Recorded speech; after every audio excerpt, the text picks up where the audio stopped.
السلام علیکم، کیسے ہیں آپ سب؟ امید ہے آپ سبھی خیریت سے ہوں گے۔ تو ناظرین، آج ہم آپ کے لیے لے کر آئے ہیں ایک اور محرم کے اوپر بیان، جو کہ ہے کہ محرم میں ہمیں کیا کرنا چاہیے، کیا نہیں کرنا چاہیے، طارق مسعود صاحب کے ذریعے سے۔ کیونکہ کچھ لوگ جیسے کہ کچھ لوگ ایسا کرتے ہیں کہ جو چیزیں کرنی چاہیے وہ تو کرتے نہیں ہیں، لیکن آلتو فالتو کے کاموں میں لگے رہتے ہیں۔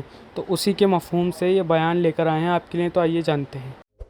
سکون سے، امن سے، شانتی سے رہو، ٹھیک ہے، لیکن کسی کا مذہب بھی قبول نہیں کرو۔ دیکھو، ہندو بھی ہیں ہمارے ملک میں، عیسائی بھی ہیں، وہ تو بالکل ہی الگ مذہب ہے نا، وہ تو اللہ رسول کو صاف لفظوں میں انکار کرتے ہیں۔ تو ہم کہتے ہیں بھائی ٹھیک ہے، تم لکم دینکم ولی دین، تم جاؤ، تمہیں جو سمجھ میں آتا ہے کرو۔ تو ایسے ہی شیعہ سنی کا جو اختلاف ہے وہ اگر زبان کی حد تک رہے، دلائل کی حد تک رہے تو ٹھیک ہے، لڑائی بڑائی والا معاملہ ہوگا تو معاملہ کیا بنے گا؟ کیچڑ اچھالنا ایک دوسرے پہ۔ تو میں ایک بات آپ سے کر رہا ہوں کہ آپ اپنے بارے میں یہ فیصلہ کریں کہ آپ کیا ہیں، یا تو ادھر ہو جائیں یا ادھر ہو جائیں۔ تو اگر آپ شیعہ ہیں ٹھیک ہے، پھر وہ جو کر رہے ہیں وہ ان کا مسلک ہے، آپ کریں وہ جائیں۔ لیکن اگر آپ سنی ہیں تو پھر آدھا سنی، آدھا ادھر، آدھا ادھر، بیچ کا نہ بنے۔ میں بھی بیان میں عرض کر رہا تھا نا آخر میں کہ بیچ کا کسی کو بھی پسند، میرا خیال ہے آپ لوگ کو ہوتا ہے، شاید نہیں ہوتا نا کسی کو بھی پسند۔ قدرت نے کسی کو بیچ کا بنا دیا اللہ کی طرف سے، وہ تو اللہ کی طرف سے آزمائش ہے، لیکن خود سے کبھی بھی بیچ کا بننے کی کوشش مت کرو۔ تو یا تو ادھر ہو جاؤ یا ادھر ہو جاؤ۔ اب ہمارے ہاں لوگ کیا کر رہے ہیں، جو سنی ہیں سنی، محرم میں حلیم پکا رہے ہیں، حلیم کھا رہے ہیں، محرم میں سبیلیں لگا کے بیٹھے ہوئے ہیں، سبیلوں سے پانی پی رہے ہیں، محرم میں مرثیے سن رہے ہیں، رکشے والے بھی مرثیے لگا کے، ٹیکسی والے بھی مرثیے لگا کے۔ بھائی یہ اسلام نہیں ہے، یہ سمجھ رہے ہو؟ جو اس کو اسلام سمجھتا ہے وہ کرے، لیکن ہم سنی مذہب جو ہے وہ اس کی نظر میں یہ اسلام نہیں۔ نبی صلی اللہ علیہ وسلم نے لعنت فرمائی ہے میت پہ نوحہ کرنے والوں پر، سمجھ رہے ہو؟ آپ نے فرمایا جو گریبان پھاڑے وہ ہم میں سے نہیں ہے۔ میت پہ چیخنا، چلانا، اس کو نبی صلی اللہ علیہ وسلم نے لعنت والا عمل قرار دیا ہے۔ شہادت پہ چیخنا، چلانا کسی کی، حضرت جعفر طیار رضی اللہ تعالیٰ عنہ اہل بیت میں سے تھے، وہ جب شہید ہوئے ہیں جوانی میں، ان کی 4 بیویاں تھیں، بیوہ ہو گئیں۔ معذرت کے ساتھ یہ میں ٹاپک نہیں لا رہا، جو خود سے آ رہا ہے اسے آنے دو۔ اب شہید ہی چار بیویاں ہی بیوہ ہوئی تھی، تو میں ان کو آپ کی خوش کرنے کے لیے ایک تو نہیں کر سکتا نا۔ ان کی 4 بیویاں کیا ہو گئی؟ بیوہ ہو گئی۔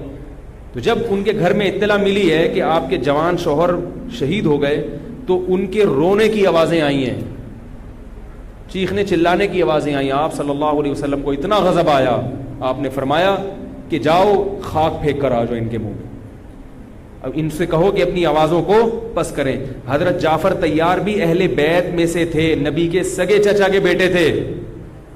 تو اہل بیت کی شہادت پر آپ صلی اللہ علیہ وسلم نے چیخنے چلانے سے، رونے سے منع کیا۔ اور حضرت جعفر طیار ظلمن شہید ہوئے تھے نا، ظلم ہوا تھا ان کے اوپر۔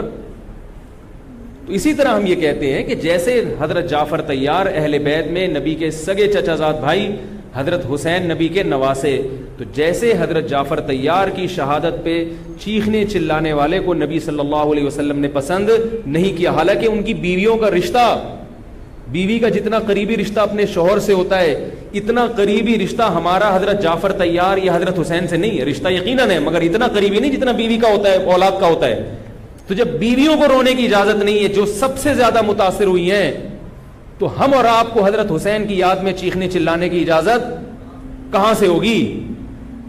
ہم زیادہ فنٹر بننے کی کوشش کیوں کر رہے ہیں بھائی؟ زیادہ آگے نکلنے کی کوشش کیوں کر رہے ہیں؟ یقیناً اہل بیت سے ایمان، اہل بیت سے محبت ہمارے ایمان کا جزو ہے، مگر اس محبت کا اظہار اس طرح سے کرنا ہے جس طرح سے اہل بیت سے محبت کا نبی نے حکم دیا ہے۔ نہیں آ رہی میرا خیال ہے بات، پولیس کی تو ضرورت نہیں ہے، جس طرح سے حکم دیا ہے بھائی اس طرح سے اہل بیت سے محبت کرنی ہے، اپنی طرف سے نہیں کرنی ہے آپ نے۔ تو پہلی بات تو یہ حدیث سمجھ میں آ گئی، اور آپ صلی اللہ علیہ وسلم نے چیخنا چلانا، گریبان پھاڑنا اور یہ سب کے منع کیا ہے۔ تو سنی مذہب میں ماتم کی اجازت، چیخنے چلانے کی، ہا ہو کرنے کی اجازت نہیں ہے، سمجھ رہے ہو بات کو؟ تو آپ یہ کام نہ کریں، مرثی آپ نہ سنیں، انہیں سننے دیں، انہیں کرنے دیں۔ آپ رکشہ ٹیکسی چلا رہے ہو، کہہ رہے محرم کے احترام میں گانے نہیں لگاؤں گا, مرثیہ لگا دوں گا. بھائی نہ گانے لگاؤ نہ مرثیہ لگاؤ. اور مرثیوں میں جس طرح سے اہل بیت کا نام لیا جاتا ہے اس میں اہل بیت کی عزت نہیں ہے بلکہ اہل بیت کی توہین ہے. ہائے زینب, ہائے یوں, ہائے یوں. آپ اپنے گھر کی عورتوں کو چاہتے ہو کہ سڑک پہ ان کا اس طرح سے ہائے ہائے کر کے نام لیا جائے روڈ پہ؟ جب ہم اپنی عورتوں کے لیے ایسی توہین برداشت نہیں کرتے, وہ عورتیں جن کے تقدس کی قسم اٹھائی جا سکتی ہے, جن کے ناخن بھی کوئی نامحرم نہیں دیکھ پاتا تھا, اہل بیت عورتیں تھیں, نبی صلی اللہ علیہ وسلم کی نواسیاں, نبی صلی اللہ علیہ وسلم کے خاندان کی عورتیں, حضرت حسین رضی اللہ تعالیٰ عنہ کے خاندان کی عورتیں, تو ان کے بارے میں میرے بھائی کیسے یہ برداشت کیا جا سکتا ہے کہ کوئی بھی چیخے چلائے ان کا نام اس طرح سے توہین آمیز لہجے سے؟ اسلام نے اکرام سکھایا ہے, عزت اور احترام سکھایا ہے, اور عزت و احترام کے اصول اور آداب بھی سکھائے. تو اس لیے آپ لوگ یہ کام نہ کریں, جو کر رہا ہے اس سے بحث بھی نہ کریں. بولے میں ٹھیک ہے تمہارا مسلک ہے تو کوئی بات نہیں, تم کر لو, ہم ہی نہیں کریں گے. تو یہ جو سبیلیں لگائی جا رہی ہیں, یہ کہا جاتا ہے کہ حضرت حسین کی یاد میں, تو یہ بھی ایک عجیب بات ہے. حضرت حسین رضی اللہ تعالیٰ عنہ اگر پیاس سے شہید ہوئے تو پانی پی کے یاد منائی جائے گی یا پانی سے اوائڈ کر کے یاد منائی جائے گی؟ عجیب بات ہے. مجھے ایک بات بتاؤ, آپ کا دوست بھوکا بیٹھا ہوا ہے, آپ اس دوست پہ ترس کھا رہے ہو, آپ کہہ رہے ہو, اس کو فون کیا آپ نے, بھائی کیا یار, کہہ رہے 2 دن سے مجھے کھانا نہیں ملا, کہہ رہے بس پھر میرے سامنے جو کھانا رکھا ہے میں بھی نہیں کھا رہا, جب تو نے نہیں کھایا تو میں کیوں کھاؤں یار یہ مرغے. یہی ہوتا ہے نا یار, جب تو 2 دن سے بھوکا ہے تو میں بھی تو ایک وقت کا ناغہ کروں نا کھانے کا. لیکن آپ نے کیا کیا, آپ نے دوست کو فون کیا, تجھے کھانا ملا, کہہ رہے 3 دن سے بھوکا ہوں. آپ نے کہا یار بہت افسوس ہوا یار, ایسا کر 2 پراٹھے لے کر آ, ہوٹل کے بیرے کو آڈر, 2 انڈے لے آ اور 2 دودھ پتی لے آ. ویسے تو 1 پراٹھا کھاتا تھا, آج کتنے کھاؤں گا؟ 2 کھاؤں. دوست فون پہ کہہ رہا ہے یار یہ آرڈر کا, کہہ رہا ہے یار تو بھوکا ہے, تیری یاد میں کیا کروں گا, کھاؤں گا بھی اور پبلک کو بولوں گا آ جا بھائی تو بھی آ جا, یار تو بھی آ جا. یہ کامن سینس, میری جو سینس ہے بھائی, میں سنی ہوں تو مجھے یہ والا چیز صحیح لگ رہی ہے. اگر پھر بھی آپ کو امام حسین کی یاد میں آپ کہتے ہیں شربت پئیں گے بھی, پلائیں گے بھی, ٹھیک ہے, آپ کو سمجھ میں آ رہا ہے, میں بندوق لے کے کسی کے پاس نہیں آؤں گا. لیکن مجھے جو یہاں ممبر پہ بٹھایا گیا ہے وہ بات کرنے کے لیے جو میری سمجھ میں آ رہی ہیں. کیا خیال ہے بھائی؟ تو اس لیے یہ سبیلیں چھوڑ دیں. پیاسے کو پانی پلانا یہ پورے سال سنت ہے, اور پیاسے کو پانی پلاؤ ایسی جگہ پہ جہاں پانی نہ ہونا. شہر میں سب جگہ پانی ہوتا ہے, سب جگہ پانی ہوتا ہے. تو یہ چھوڑ دیں, جو کر رہے ہیں ان کو کرنے دیں. چھوڑنے کا مطلب یہ نہیں کہ آپ جا کے بحث کریں, آپ یہ کام نہ کریں, نہ سبیل سے پانی پئیں نہ سبیل سے پانی پلائیں, کیونکہ لوگ اس کو اسلام سمجھ رہے ہیں جبکہ یہ اسلام نہیں ہے. سمجھ رہے ہیں؟ اس طرح محرم میں حلیم کا جو فلسفہ بیان کیا جاتا ہے وہ یہ بتایا جاتا ہے کہ حضرت حسین کو کچھ بھی نہیں ملا تھا, کھانے کو کچھ بھی نہیں ملا تھا, تو ہم اب سب چیزوں کا ایک مرغوبہ بنا کے پبلک کو کھلائیں گے, جس سے یہ پتہ چلے گا کہ دیکھو حلیم میں گوشت بھی ہے تو حضرت حسین کو گوشت بھی نہیں ملا, حلیم میں چاول بھی ہے تو چاول بھی نہیں ملے ان کو, حلیم میں دال بھی ہے تو ان کو دال بھی نہیں ملی, حلیم میں جو بھی ہے تو ان کو جو بھی نہیں ملی. تو حلیم ایک ایسی ڈش ہے جس میں اتنی ساری چیزیں آتی ہیں کہ یہ ساری چیزیں ایک جگہ جمع کسی اور ڈش میں نہیں ہوتی, تو سب چیزیں کھلانے کا ہمیں ثواب مل جائے گا. یہ بھی وہی ہے کہ انہیں کچھ بھی نہیں ملا اور آپ ان کی یاد میں سب کچھ کھا بھی رہے ہو اور سب کچھ کھلا بھی رہے ہو حلیم کے نام. تو یہ بھی کامن سینس کی چیزیں نہیں ہیں, اس لیے چھوڑ دو اللہ کا واسطہ. لوگ کیا کہتے ہیں, میں محرم میں حلیم اس نیت سے نہیں پکا رہا, میں تو ویسے ہی پکا رہا ہوں. تو ویسے ہی تو نے سفر میں کیوں نہیں پکایا, ویسے ہی آپ ربیع الاول میں کیوں نہیں پکا لیتے, ویسے ہی آپ رمضان میں کیوں نہیں پکا لیتے, آج ہی ویسے ہی خیال آیا ہے. تو بھائی چھوڑ دو. یہ اسلام خدا کی قسم بدنام ہو رہا ہے دنیا میں. غیر مسلم جب یہ اسلام دیکھے گا اس کو اسلام میں اٹریکشن نظر آئے گی, وہ حلیم کھانے کے لیے مسلمان ہوگا, وہ شب برات کے پٹاخوں کے لیے, حلووں کے لیے ہوگا. نبی سے صحابہ نے پوچھا کہ اسلام کیا ہے, تو آپ صلی اللہ علیہ وسلم نے مختلف حدیثوں میں اس کا مختلف جواب دیا ہے. ایک جگہ فرمایا کہ اسلام ہے کلمہ شہادت, صرف ایک خدا ہے ہمارا, اور نماز قائم کرنا, زکوٰۃ ادا کرنا, حج کرنا اور روزے رکھنا.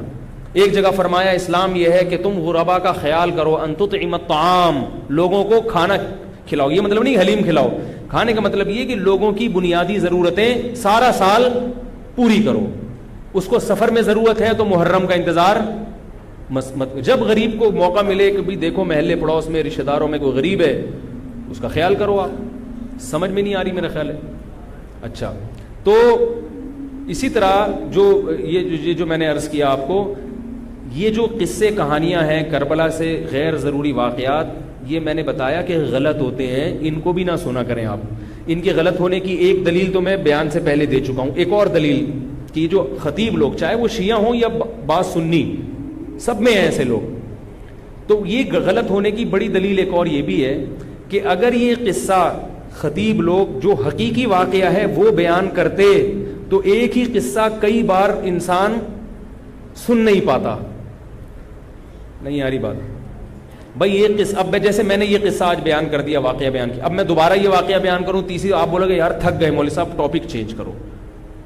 لیکن آپ دیکھ رہے ہیں کہ جو خطیب لوگ ہیں وہ محرم میں پورا محرم ان کا یہ کربلا کا واقعہ بیان کرتے ہیں, لیکن لوگ تھکتے نہیں ہیں. اس کا مطلب ہر واقعہ اور ہر تقریر دوسری تقریر سے جدا اور منفرد ہوتی ہے, ورنہ پبلک سنے گی نہیں. کتنی مضبوط دلیل دے رہا ہوں آپ کو. اس کا مطلب ہے ہر خطیب کو پبلک کے لیے اس بیان کو اٹریکٹیو بنانے کے لیے اس واقعے میں تھوڑا سا ٹماٹر اور دہی کا تڑکا لگانا پڑتا. کبھی وائٹ کڑھائی ہوگی دہی والی, کبھی ٹماٹر والی کڑھائی ہوگی, کبھی گرین کڑھائی ہوگی. تو کڑھائی کا تڑکا چینج ہوگا تو پھر صبح کی کڑھائی دوپہر کھا سکتے ہیں, رات کو بھی کڑھائی کھا سکتے ہیں, ورنہ دوپہر جب آپ نے کڑھائی کھا لی رات کو وہ کڑھائی آپ نہیں کھاؤ گے. انسان ایک دفعہ کھا کے دل بھر جاتا ہے اس. تو یہ خود اس بات کی دلیل ہے خطیب ہر بیان میں کوئی نئی چیز لے کر آ رہا ہے. اس کا مطلب ہے کہ بھائی ایک واقعہ تھا تو وہ ایک ہی دفعہ ہوا ہے نا واقعہ, اس کو ہر دفعہ وہی ہونا چاہیے نا. ہر دفعہ آپ نے اس میں کچھ نئی چیز لایا ہو تو اس کا مطلب ہے کچھ دال میں گڑبڑ ہے. یہ بھی اس بات کی دلیل ہے. اس لیے یہ چیزیں چھوڑ دیں. رہا یہ مسئلہ کہ لوگوں کے گھر سے حلوے آ جاتے ہیں, کھانا آ جاتا ہے, تو بھائی بہتر یہ ہے کہ ان کو محبت کے ساتھ منع کر دیں. بولے ہم حضرت حسین رضی اللہ تعالی عنہ سے محبت ضرور کرتے ہیں مگر کھا کے, بولو بھائی نہیں, روزہ رکھ کے, ٹھیک ہے ہم نہیں کھائیں گے. اور اگر آپ یہ سمجھتے ہیں کہ لڑائی ہو جائے گی, بعض دفعہ وہ بیچارے نے تقریر تو نہیں سنی ہوتی, وہ تو محبت میں ہی لا رہا ہے, تو اگر لڑائی ہو جائے گی تو رکھ لیں, لیکن محبت سے اس کو مسئلہ سمجھا دیں, یار میں رکھ رہا ہوں تاکہ تمہارا دل نہ ٹوٹے مگر یہ ہے غلط. رہا یہ مسئلہ کہ اس کو کھا بھی لیں. اب آپ ایک دم نا سارے جوش میں ہو گئے, یار اگلا بتاؤ, یار اگلا اسٹیپ ہمارے لیے بہت امپورٹنٹ ہے. یہ ایک مسئلہ نہیں ہے رکھنا نہ رکھنا, رکھ لیا تو اب کیا کریں؟ اب آپ جوش میں آ رہے ہو. اب میں آپ کو 2 گھنٹے بھی بٹھا کے رکھوں نا آپ بیٹھ جاؤ گے, میں کہوں 2 گھنٹے بعد جواب دوں گا آپ بیٹھے رہو گے یہاں. اب کیا کرنا ہے؟ تو وہ کھانا حلال ہے یا نہیں, اس کا مدار اس پر ہے کہ اگر وہ حضرت حسین کو خوش کرنے کے لیے صدقہ کیا ہے, خوش کرنے کے لیے, تو غیر اللہ کا تقرب حاصل کرنے کے لیے کوئی عبادت کرنا یہ شرک ہے. آئی بات سمجھ میں؟ نہیں آ رہی میرا خیال ہے. صدقہ خیرات صرف کس کے لیے ہوتا ہے؟ اللہ کی رضا کے لیے. پھر تو وہ چونکہ غیر اللہ کے لیے ہے وہ حرام ہے, اس کا کھانا بالکل ناجائز. اور اگر کسی نے حضرت حسین کو ثواب پہنچانے کے لیے یہ کام کیا ہے, آئی بات سمجھ میں, مقصد اللہ کی رضا ہے, نیت یہ کہ حضرت حسین کو اس صدقے کا ثواب پہنچ جائے, تو یہ عمل بدعت ہے مگر اس سے وہ کھانا حرام, بولو بھائی نہیں ہوتا. قبول کرنا غلط ہے کیونکہ اس سے بدعت کی تائید ہو رہی ہے, مگر وہ کھانا حرام نہیں ہوتا. کھانا وہ جائز ہے, اس کو پھینکے نہیں, کھا لیں, میرے گھر نہ بھیجیں, ٹھیک ہے, خود کھا لیں آپ اس کو. یہی مسئلہ ربیع الاول کے حلووں کا بھی یہی مسئلہ ہے, 11ویں شریف کا بھی یہی ہے کہ اگر کسی نے 11ویں شریف حضرت گیلانی رحمۃ اللہ علیہ کو ثواب پہنچانے کے لیے 11ویں نکالی ہے تو ثواب تو کسی کو بھی پہنچایا جا سکتا ہے, لیکن چونکہ وہ اس کو ضروری سمجھ رہے ہیں یا افضل سمجھ رہے ہیں اور دن متعین کر لیا تو یہ بدعت تو ہے, لہذا اس 11ویں شریف کے حلوے کو قبول نہ کریں, بدعت کی تائید ہے. اور اگر پھٹے بازی کا اندیشہ ہے, لڑائی جھگڑا ہے, محلے داری بھی کرنی ہے, لوگ کہتے ہیں مولوی صاحب تمہیں تو محلے داری کرنی نہیں ہوتی, آپ لوگ تو مسجد سے آئے نکل لیے پتلی گلی سے, ہم تو محلے داری بھی کرنی ہوتی ہے. تو اگر ڈر ہے کہ نفرتیں پھیلیں گی تو قبول کر لیں, لیکن محبت سے اس کو سمجھا دیں, اور جب قبول کر لیا تو ضائع کرنے سے بہتر ہے کہ اس کو کھا لیں, رزق ہے وہ. لیکن اگر کسی نے نیاز نکالی حضرت گیلانی کو خوش کرنے کے لیے کہ اس سے ان کا قرب حاصل ہوگا, وہ خوش ہوں گے, ان کی رضا مقصد ہے، تو پھر یہ کیا ہے؟ شرک ہے. کیونکہ صدقات و خیرات صرف اور صرف جانور کا حلال کرنا صرف اللہ کے لیے، صدقہ، یہ عبادت جتنی بھی ہیں وہ صرف کس کے لیے ہوتی ہیں؟ اللہ کے لیے ہوتی ہیں. سمجھ رہے ہو بات کو؟ تو پھر اگر غیر اللہ کے لیے ہے، پھر یہ نظر لغیر اللہ ہے، یہ حرام ہے، ناپاک ہے، نجس ہے. پھر ایسی صورت میں آپ اس کو نہیں کھا سکتے. کیا پوچھ رہے ہیں آپ؟ ہاں یہ بڑا سوال. اب آپ ڈسٹرب ہو رہے ہیں کہ آپ نے تو بجائے فائدے کہ ہمیں اور کنفیوز کر دیا. پتہ کیسے چلے گا کہ یار یہ کیا ہے؟ تو پتہ ایسے چلے گا، اس سے پوچھ لو، اس سے پوچھ لو بھائی یہ کیا ہے، یہ کیوں لا رہے ہو؟ تو بتا دے یار یہ حضرت حسین کی یاد میں ہے. تو آپ بولو حضرت حسین کی یاد کیا کا مطلب ہے؟ ان کو ثواب پہنچانے کو کہتے ہیں، ثواب پہنچانے کو. بولو یار غلط ہے، بدعت ہے، لیکن بسم اللہ. اس لیے کوشش کریں کہ رد کر دیں اس کو. یہ تو میں قبول کرنے کا اس صورت میں کہہ رہا ہوں کہ بہت ہی کوئی مسئلہ، بعض لوگ پھر دینداروں سے نفرت کرتے ہیں. یار اس نے تو پورا بیان نہیں سنا ہوگا نا. بہت سے بیچاروں میں جہالت بھی ہوتی ہے، ان کو پتہ نہیں ہوتا. لڑے نہیں کسی سے، محبت سے انکار کر دیں یار ہم لوگ حلوے مانڈے والے نہیں. میرے گھر تو پہلے اب تو یہ چیزیں آتی نہیں ہیں، لیکن لوگوں نے جائز چیزیں چھوڑنا بھی بھیج دی ہیں. او بھائی میں نے حلوے مانڈوں کا انکار کیا ہے. عید پہ عید الفطر کا دن کتنا مبارک ہوتا ہے، اس میں تو ایک دوسرے کے ہاں کچھ لے جا رہے. میں پاکستان کا واحد امام ہوں جس کے ہاں عید الفطر کے دن بھی کچھ نہیں آتا. میں اللہ کا شکر ہے کھانے پینے کا بھوکا نہیں ہوں الحمدللہ، مجھے اللہ نے بہت رزق دیا. ایک دن میں نے اپنے خاص دوست سے پوچھا، میں نے کہا یار عید کے دن تو امام کو تو لوگ تھوڑا سا پوچھ لیتے ہیں، ٹھیک ہے اللہ نے مجھے بہت دیا ہے، لیکن اتنا بھی پھیکا نہیں ہونا چاہیے پبلک کو کہ امام سے اتنی عقیدت تو ہوتی ہے. یار عید بقرعید میں تو اڑوس پڑوس لوگ امام صاحب کے گھر کوئی بریانی شریانی. میں نے کہا مجھے شوق نہیں ہے کوئی بریانی شریانی کا، لیکن مجھے لوگوں کے اس ایٹیٹیوڈ پہ تعجب ہوتا ہے کہ مجھے 10 سال ہو گئے تو عید پہ تو کچھ بھیج دو. تو ان صاحب نے مجھے کہا اسی محلے کے، انہوں نے کہا اصل میں لوگ ایسا نہیں ہے کہ آپ سے نفرت کرتے ہیں، آپ نے بیانات اس قسم کے کیے ہوئے ہیں کھانے پینے کے بارے میں کہ لوگ ڈرتے ہیں. لوگ کیا کرتے ہیں؟ ڈرتے ہیں ابھی کہیں بھیج دیا تو ایسا نہ ہو کہ وہیں سے واپس کر دیں. یہ اتنا سخت آپ نے اس میں موقف اختیار کیا ہے. تو میں نے کہا وہ تو حلوے مانڈوں کے بارے میں اختیار کیا ہے. تو خیر عید پہ اب امید ہے انشاءاللہ. ٹھیک ہے لیکن نہ بھیجیں آپ لوگ، محبت بس زبان سے اظہار کر دیں. میں ایک مسئلہ بیان کر رہا ہوں کہ میرے بیانات اس بارے میں ایسے ہوتے ہیں کہ لوگ یہ سمجھتے ہیں کہ یہ نفس ہدیے کے ہی خلاف ہے. ان کو ہدیہ دیا تو کوئی تھپڑ نہ مار دیں کھینچ کے. تو ایسا ایٹیٹیوڈ، میں نے کہا اچھا ہے یہی رہنے دو، اس سے ایک تھوڑی سی لوگوں میں عزت رہے گی کہ لوگ سمجھتے ہیں بڑی سینگ ہے نہیں مگر ٹکر مارتے ہیں یہ. تو یہ اس لیے ہم نے سخت موقف اختیار کیا ہے کہ لوگ امام کو کی توہین کرتے ہیں.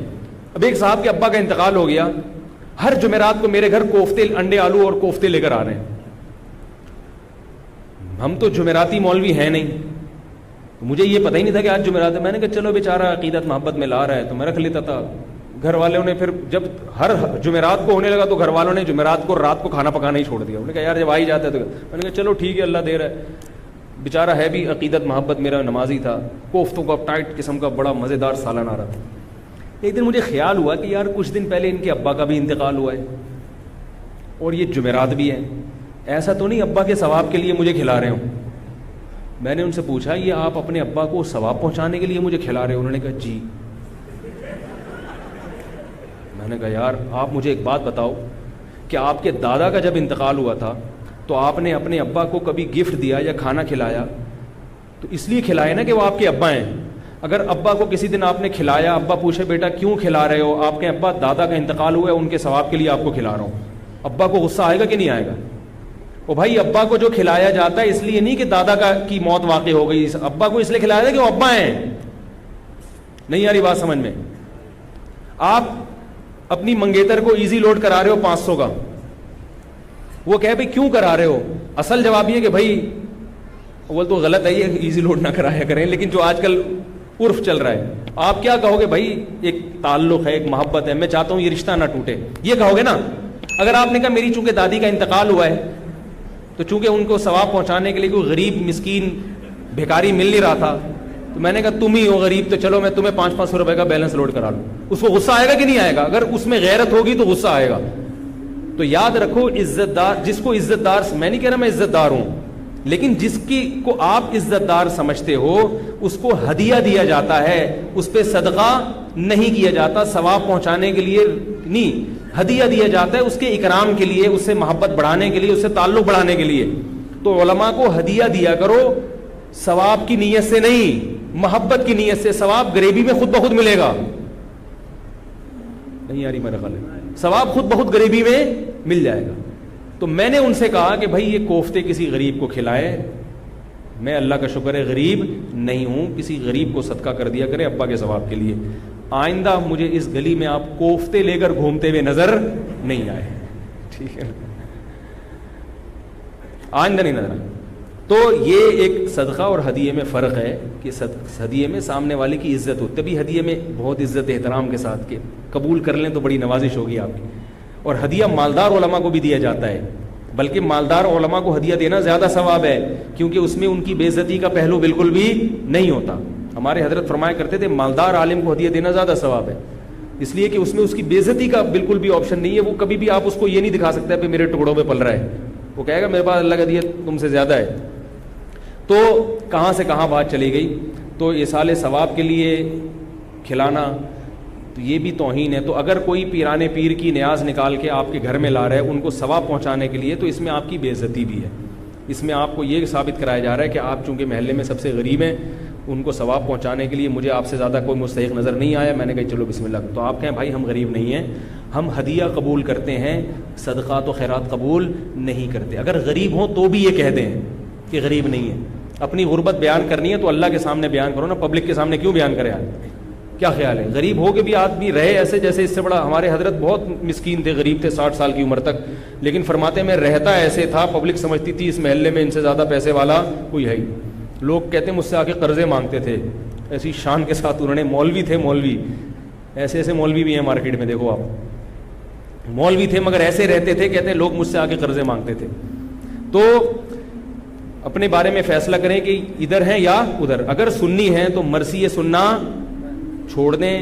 کربلا کے واقعات جو مستند ہیں وہ علماء کی کتابوں میں پڑھیں, ٹھیک ہے, ایک تاریخی علم ہے, لیکن ہماری شریعت پہلے سے کامل ہے, ہم نے اسی کو فالو کرنا ہے. محرم میں شادی بھی ابھی کیا کریں.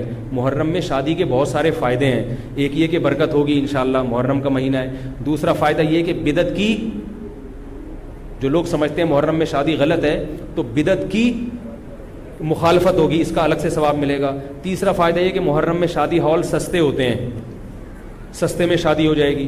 کیا خیال ہے؟ تو فائدے ہی فائدے, مزے ہی مزے. اور رہا یہ مسئلہ کہ محرم میں شادی ہوئی اور خدا نخواستہ ناکام ہو گئی. ابھی لوگ یہ بھی کرتے ہیں, ناکام ہو جائے, کہہ رہے ہیں محرم میں ہوئی تھی نا اس لیے. تو ان سے بولو بہت سے میرے علم میں ایسے ہیں جنہوں نے ربیع الاول میں کی تھی, ان کی بھی ناکام ہو. شادی کے کامیاب ہونے یا ناکام ہونے کا تعلق اس سے نہیں ہے کہ رمضان میں ہو رہی ہے کہ محرم میں, وہ اس سے ہے کہ میاں بیوی کا رشتہ جوڑ کا تھا یا نہیں تھا, دونوں تمیز سے رہنا چاہتے ہیں کہ نہیں چاہتے. اگر دونوں تمیز سے رہنا چاہتے ہیں تو کہیں بھی نکاح ہوگا انشاءاللہ کامیاب ہوگا. اگر دونوں تمیز سے یا دونوں میں سے ایک میں اڑی ہے, وہ رہنا ہی نہیں چاہتا تمیز سے, تو حرم کے اندر بیت اللہ کے اندر بھی نکاح ہوگا تو وہ ناکام ہو جائے گا. سمجھ گئے؟ اللہ تعالی ہم سب کو سمجھنے کی, عمل کرنے کی توفیق عطا فرمائے. الحمدللہ رب العالمین. تو آج کے لیے بس اتنا ہی. ویڈیو کو لائک اینڈ شیئر ضرور سے کریں, چینل کو سبسکرائب کریں. السلام علیکم.